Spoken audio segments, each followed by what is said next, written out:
सत्संगत जी, प्रेम से कहना। सत्संगत इस समागम के दूसरे दिन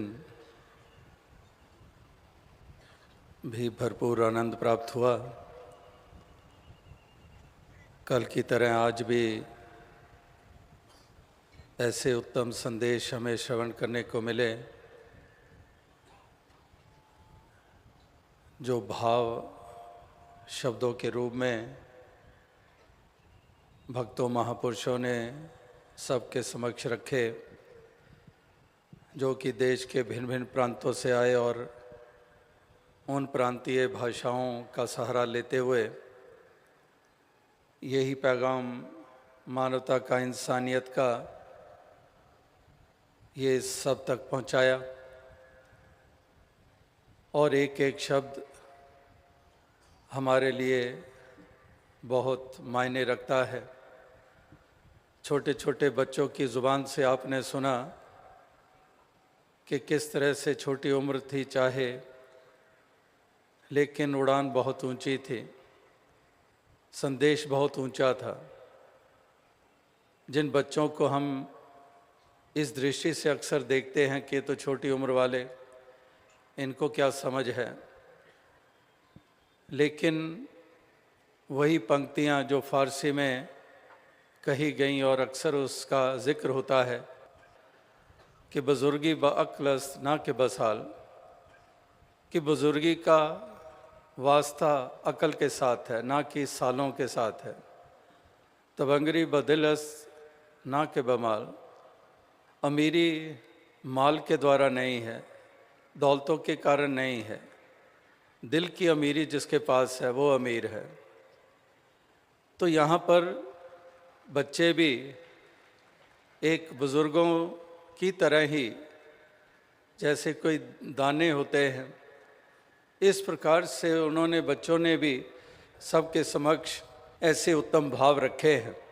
अनेकों अनेकों भाषाओं में भक्तों ने ये पैगाम मानवता का, इंसानियत का दिया, प्रेम खलूस मिलवर्तन का दिया, अमन व चैन भाईचारे का दिया। जो एक थीम समागम की वर्ल्ड विदाउट वॉल्स, उसका भी सब ने जिक्र किया। इसी प्रकार से भी आपने हरियाणा के चीफ मिनिस्टर साहब के भी भाव श्रवण किए। आपने श्रवण किया मैथ्यू गाय, जो मेंबर पार्लियामेंट ऑस्ट्रेलिया से, मेलबर्न से चल कर आए, और इसी तरह से डॉक्टर ब्रायन ने भी अपने भाव सबके सामने रखे, जो एलसीसी वेस्ट के उस ऑर्गेनाइजेशन, एसोसिएशन से ताल्लुक़ रखते हैं जहां से इतने डॉक्टर्स यहां चल कर आए हैं। एक ऐसी कोऑर्डिनेटेड एफर्ट जो सेवा के रूप में, जिसका अनेकों अनेकों लाभ उठा रहे हैं इस समागम पर। उन्होंने भी यही भाव रखे कि दया, करुणा, निष्काम सेवा वाले भाव, इन्हीं की ही महत्ता हुआ करती है। संसार में आपाधापी पड़ी हुई है, लेकिन जो औरों का पहले सोचते हैं उन्हीं की महत्ता हुआ करती है। संसार में हर कोई खुदगर्जियों में जी रहा है, एक सेल्फिशनेस के साथ जी रहा है। हमेशा वो अपने आप को पहल देता है। जो भक्त महापुरुष संत हुआ करते हैं, जो सज्जन प्रवृत्ति वाले होते हैं, वो अपनों से ज़्यादा दूसरे की सोच रखते हैं। इसीलिए वो बचपन से हम पंक्ति सुनते आ रहे हैं कि अपने लिए जिए तो क्या जिए, तो जिए दिल ज़माने के लिए। कि अपने लिए तो हर कोई जीता है, लेकिन वास्तविकता में वो जीना ही जीना कहलाता है। उस जीवन की महत्ता होती है जो औरों के लिए जिया जाता है।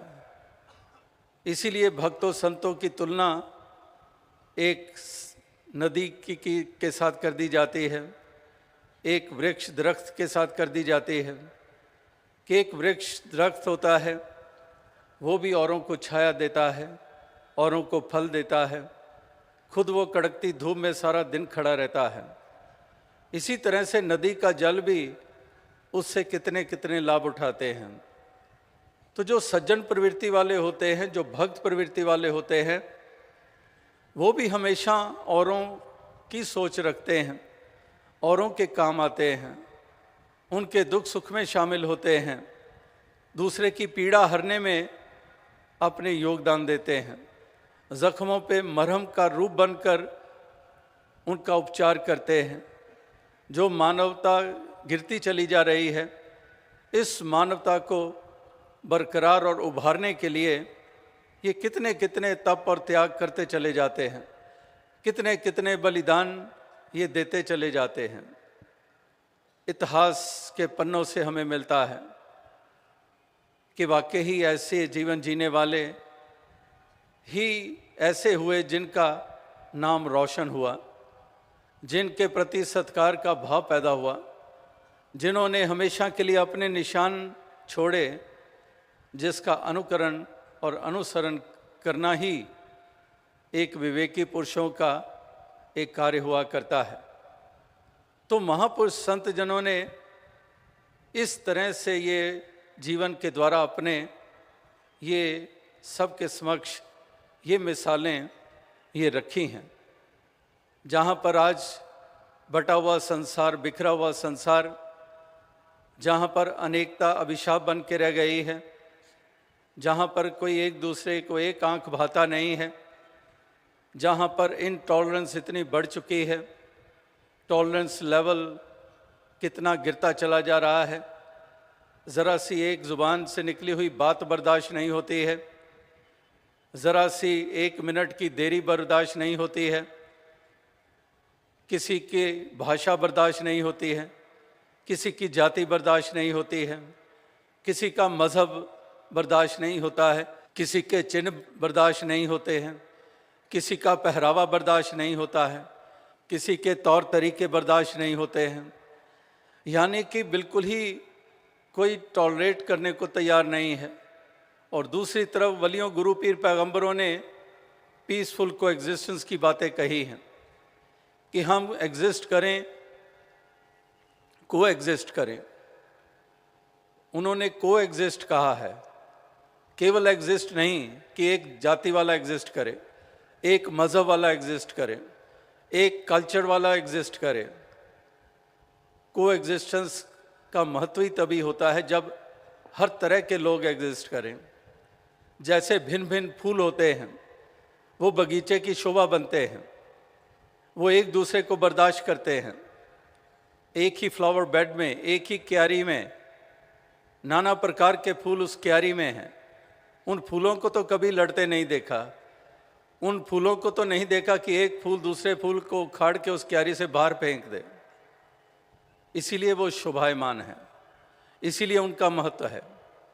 इसी प्रकार से भक्त सज्जन प्रवृत्ति वाले भी, वो भी फूलों के मानंद भिन्न भिन्न प्रकार के फूल, भिन्न भिन्न महक वाले फूल, वो इस गुलजार की शोभा बनाते हैं, इस धरती को सजाते संवारते हैं, इस धरती के लिए वो वरदान बनते हैं। तो इसी की ही ज़रूरत है, क्योंकि वातावरण जो चारों तरफ के हम देख रहे हैं, ये भेदभाव, ये ना बर्दाश्त करने वाले मादे, इन्होंने आखिर क्या भला क्या किया है? मज़बत व मिल्लत की दीवार खड़ी करके आखिर इंसान की कहाँ पर भलाई हुई है? जाति पाति की दुहाई देकर जिस तरह से एक दूसरे को नकारा गया है, इससे आखिर वातावरण सुंदर बनाने में कौन सी मदद मिली है? लेकिन विडंबना यही है कि नुकसान हो भी रहे हैं, किए भी जा रहे हैं, और फिर भी इंसान के कदम उस तरफ जाने से रुक भी नहीं रहे हैं। उसी तरह से जैसे एक कोई शराबी होता है, कोई नशे करता है और उसका लिवर फेल हो रहा है, किडनी पे इफेक्ट हो रहा है, सारा परिवार मजबूर हुआ पड़ा है, जितनी थोड़ी बहुत कमाई थी वो इलाज में लग रही है, कंगालता की हालत में पहुंच रहे हैं, लेकिन फिर भी वो प्याला छोड़ने को तैयार नहीं है, वो उस बोतल को छोड़ने को तैयार नहीं है।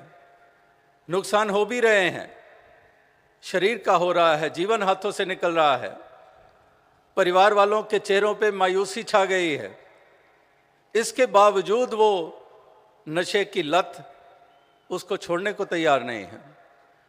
इसी तरह से अगर मूल्यांकन किया जाए, अगर एनालिसिस किया जाए कि जो भी रास्ता इंसान ने अख्तियार किया है, जहाँ बंटना और बांटना हुआ है, जहाँ पर दुत्कारना हुआ है, जहाँ पर दीवारें और दरारें हुई हैं, आखिर इससे किसका भला हुआ है?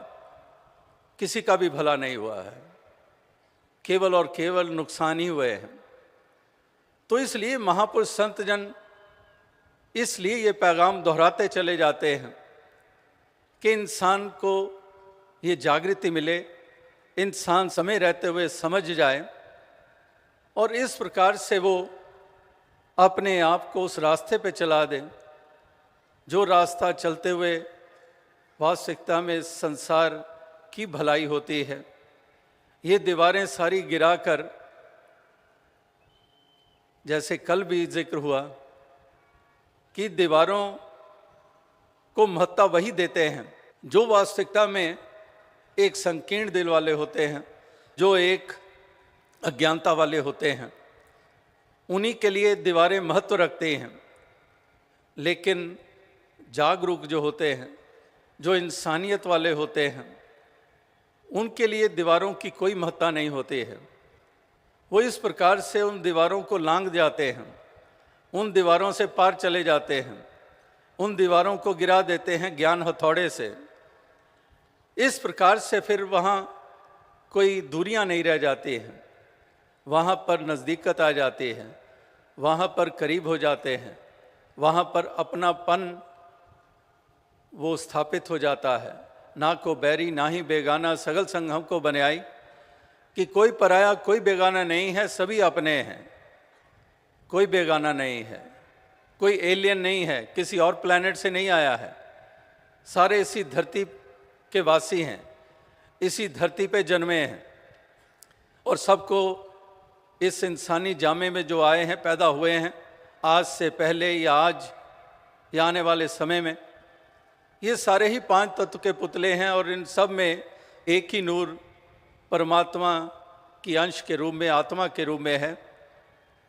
इसीलिए एक नूर ते सब जग उपजा, कौन भले को मंदे, लोगा भरम न भूलो भाई, खालक खलक खलक में खालक, पूरे हो सर्व ठाई। ये जो सर्वत्र समाई हुई परम सत्ता परमात्मा है, यही एक घट-घट में बसती है, यही एक आत्मा के रूप में ये हर किसी में ये चेतन, एक कॉन्शियसनेस है जो ये बसती है। तो इसलिए जो इसी से अगर आई है, इसी की अंश है, तो फिर क्यों ये अपनापन पैदा नहीं हो रहा है? क्यों फिर बेगानेपन की भावना है? फिर क्यों ऊंच नीच वाली दृष्टि है? ये सब इसलिए है कि इंसान ने वो असल वाली बात समझी नहीं है। जो असल बात है वो भी इसको पकड़ में आई नहीं है। तो इसलिए इस ज्ञान उजाले की बात हो रही है, ये ट्रू नॉलेज की बात हो रही है, ये रियलाइजेशन की बात हो रही है। उस तरह से इंसान, जैसे बच्चे होते हैं, एक बच्चा प्रे कर रहा है, एक बच्चा एक शब्द उसके कि डियर मैथ्स, मैथमेटिक्स सभी जानते हैं कि एक सब्जेक्ट है,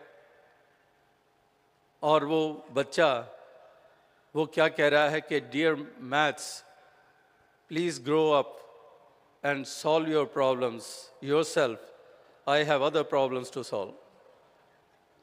कि वो मैथ से घबराता है और वो कह रहा है कि मैथ्स आप ही अपना प्रॉब्लम्स जो बार बार हमारे हाथ में आती हैं आप ही सॉल्व कर लो। यानी कि उस तरफ से गुरेज कि इंसान तू भी कुछ कर, तू भी उद्यम कर, तू भी उस तरफ अपने कदम बढ़ा।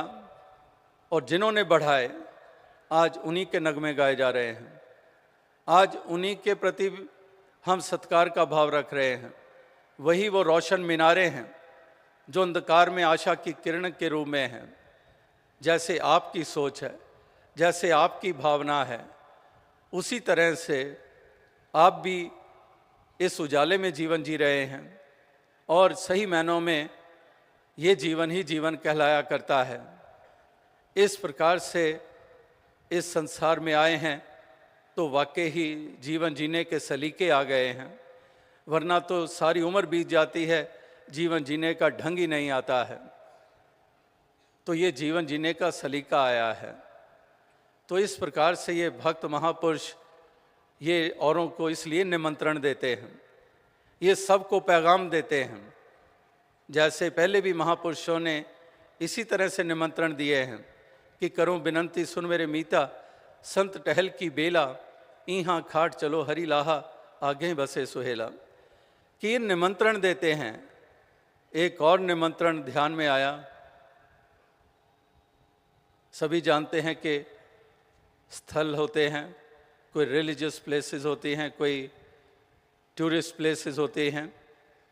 तो एक वो भी मिसाल सामने आई, और वो इस रूम में कि वो कैसे निमंत्रण दे रहा है। वो निमंत्रण वाले शब्द क्या हैं? वो शब्द ये हैं कि इससे पहले कोई लाए आपको मटके या जार में, जीते हुए कुछ दिन बिताओ हरिद्वार में। कि अगर जीते जी आप हरिद्वार आए नहीं और बाद में मटके में, जार में आपके एशेस वहाँ लाई जाएंगी, तो कहते हैं इससे पहले आपको लाए कोई मटके या जार में कुछ दिन तो जिंदा रहते हुए बिताइए हरिद्वार में। तो इस तरह से महापुरुष भक्तजन भी यही कहते हैं कि इंसान जितनी देर ये श्वासें चल रही हैं, इन श्वासों के होते हुए इंसान तुम परम धाम को प्राप्त कर लो। इन श्वासों के होते हुए मंजिल मकसूद प्राप्त कर लो। इन श्वासों के होते हुए इंसानियत की डगर पर चल निकलो, इससे पहले कि देर हो जाए। ये श्वास छूट गए तो फिर तो क्या कर पाओगे? कुछ ना कर पाओगे, और ये बाजी हार कर जाने वालों की शुमार में आ जाओगे। ये जीवन की बाजी जीतनी है, और इस प्रकार से इस बाजी को जीत कर अपना मुख उजला करें और वास्तविकता में संसार के लिए भी वरदान बनते चले जाएं। यही एक प्रार्थना, यही एक शुभकामना, यही एक अरदास है। So we were all enriched by the words of wisdom, and also the prayers were made that may God bless all of us to follow the path which was walked by saints and sages, the path of humanity, the path of righteousness, the path of love and compassion, of tolerance. So we have to lead our life walking on such a path, and not the path which leads us to devastation, which leads us to tyranny, leads us to violence, to intolerance, cannibalism, inhumanism. We definitely do not walk on that path. So that was also prayed to God Almighty, that may God bless everybody with wisdom, with enlightenment, with this realization that the lifespan which we are living is just a spark, just a flash when you compare it to eternity. So we have always to be aware of this limited time we have, this short lifespan we have, that we should make best use of this life which we are living and lead a virtuous life, not a life which is full of vices, which is harmful for one's own self and for others.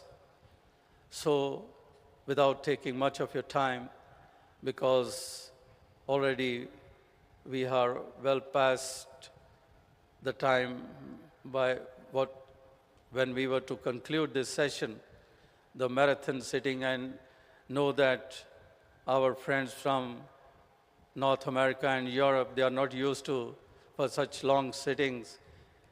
And also in these grounds, when they were treating patients, so they were also spending so much time from morning till they arrive in this pandal. So already often we use the term that drained out, but though physically we might be feeling tiredness, but at the same time we were getting supplements nourishing us by the thoughts which we were getting, the words of wisdom we were getting.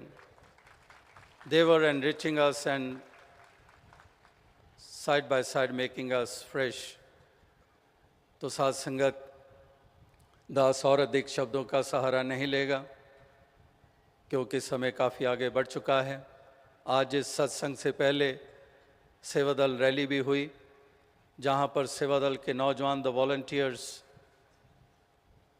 those who are doing selfless service in thousands, whether it is cleanliness drive, whether it is tree plantation drive, whether it is blood donation camps or medical checkup camps, whether at the time of natural calamities, these volunteers whom you all are seeing in this uniform, so in the form of the rally, they were getting blessings from all the congregation, from the saints, and they were also asking for strength that they may keep on serving mankind selflessly. तो ये सेवादल के जवान भी इसी प्रकार से सेवाओं में दिन रात जो लगे रहते हैं, समाज की, संसार की, देश की, विश्व की ये सेवाओं को निभा रहे हैं, तो वो भी